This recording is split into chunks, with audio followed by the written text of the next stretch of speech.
Mettez pause, cherchez vous-même la solution avant de regarder la correction. Bonne vidéo. Pour les exercices 154 à 156, on considère la suite Vn définie par V0 égale à moins 2 et pour tout n appartenant à grand N par Vn plus 1 égale à Vn plus n moins 1. Déjà, on commence par remarquer que c'est une formule de récurrence car on a Vn plus 1 qui est une fonction de Vn. C'est-à-dire que Vn est égal à une expression dans laquelle on retrouve Vn. Par contre, on n'arrivera pas ici à exprimer la fonction f, car pour la trouver, il faut remplacer tous les Vn par x. Mais le problème, c'est que n, on ne peut pas le remplacer par quelque chose en x, dans notre cas en tout cas. Ce qui nous donnerait que Vn remplacé par x nous donne x ici, mais le n, on ne sait pas par quoi le remplacer parce qu'il n'y a que Vn qu'on peut remplacer par x et n, on ne va pas pouvoir le remplacer et on a le moins 1 ici. Mais c'est pas grave, on n'a pas du tout besoin de l'expression de f de x ici. Pour l'exercice 154, on nous dit la valeur de V1 est. On nous a donné le premier terme V0 qui vaut moins 2.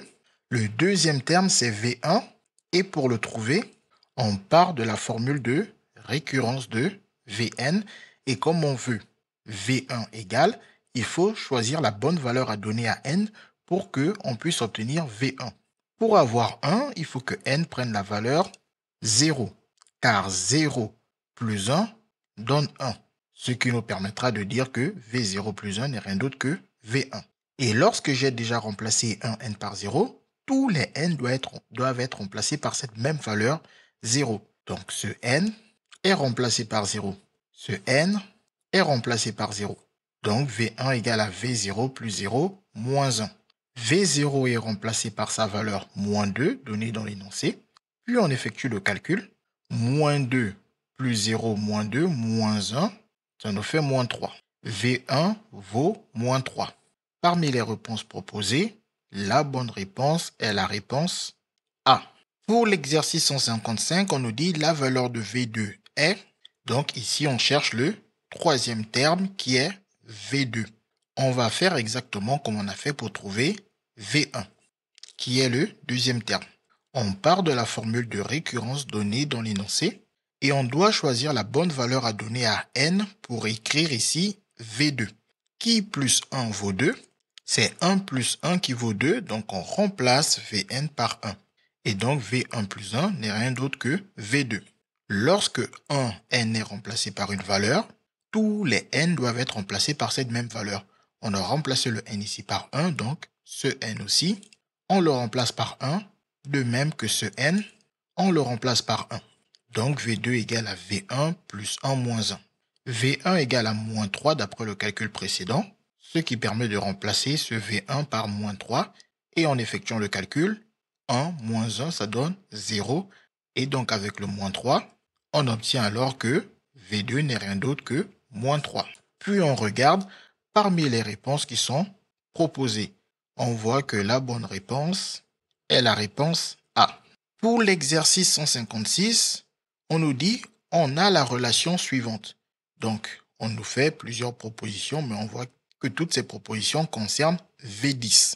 Donc, pareil, on va faire la même chose qu'on a fait pour le deuxième terme V1 et le troisième terme V2. Donc, juste au passage, ne pas louper le décalage. V1, deuxième terme. V2, troisième terme. Donc V10, onzième terme. Vous voyez, c'est toujours plus 1. Attention, ce n'est pas toujours le cas pour toutes les suites. Cela dépend de quel est le premier terme. Ici, c'est le cas parce que le premier terme, c'est V0. Et avec plus 1, on obtient que premier terme, c'est V0. Si par exemple, on avait eu V2 comme premier terme, donc ce serait V3, le troisième terme, etc. Donc ici, pour écrire V10, on va partir de la relation de récurrence. Vn plus 1 égale à Vn plus n moins 1. Pour avoir V10, il faut choisir la bonne valeur à donner à n. Qui plus 1 vaut 10? 9 plus 1 vaut 10. Donc en remplaçant le n par 1, on a que Vn plus 1 n'est rien d'autre que V10. Comme on a remplacé un des n par 9, tous les n doivent être remplacés aussi par 9. Donc ce n est aussi remplacé par 9. De même que ce n est aussi remplacé par 9. Ce qui permet d'écrire que V10 égale à V9 plus 9 moins 1. Et comme on n'a pas encore déterminé V9, on va donc faire le calcul 9 moins 1 qui donne plus 8. Donc V10 égale à V9 plus 8. On regarde alors parmi les réponses proposées et on voit que la réponse D est une bonne réponse. Et par conséquent, on peut voir que la réponse C n'est pas une bonne réponse. De même que la réponse B n'est pas une bonne réponse. En effet, on a bien V10 égale à V9 pour toutes les trois, sauf qu'on a plus 8 et plus 8 ne peut pas être remplacé par du plus 9 ou du plus 10. Donc, la réponse D ne correspond ni aux réponses C et B. Maintenant, pour la réponse A, c'est moins évident parce que on nous donne directement la valeur de V10. On nous dit qu'elle vaut 17. Donc, ici, comme on ne connaît pas V9, on ne sait pas si la valeur de V9 est telle que le calcul avec 8 donnerait 17. Mais par contre, on sait que ce 9 plus 8 donnerait 17. Ce qui devrait apparaître louche dans la mesure où on sait que cet indice 9 ne s'additionne pas avec le 8 pour donner 17. C'est plutôt V9 dont la valeur est à déterminer qui devrait être égal à 9. Donc V9 devrait être égal à 9 pour que 9 plus 8 donne 8. Si V9 n'est pas égal à 9, par exemple si V9 est égal à 2, ça ferait 2 plus 8 égale à 10. Donc à première vue, cette réponse a très peu de chances de marcher. S'il vous manque du temps, vous pouvez l'oublier le jour du contrôle. Sinon, le plus simple, c'est essayer de vérifier si effectivement V10 est bien égal à 17. On calcule donc tous les autres termes. On commence par V3. Donc, je vous mets directement le calcul et la réponse. Le calcul marche comme pour V1 et V2 et on obtient que V3 vaut moins 2. De même, on refait le calcul pour V4. On obtient que V4 vaut 0. De même, on fait le calcul pour V5 et on obtient que V5 vaut 3. De même, on fait le calcul pour V6, on obtient que V6 vaut 7. De même, on fait le calcul pour V7, on obtient que V7 vaut 12. De même, on fait le calcul pour V8, on obtient que V8 vaut 18. Et enfin, on fait le calcul pour V9 et on obtient que V9 vaut 25.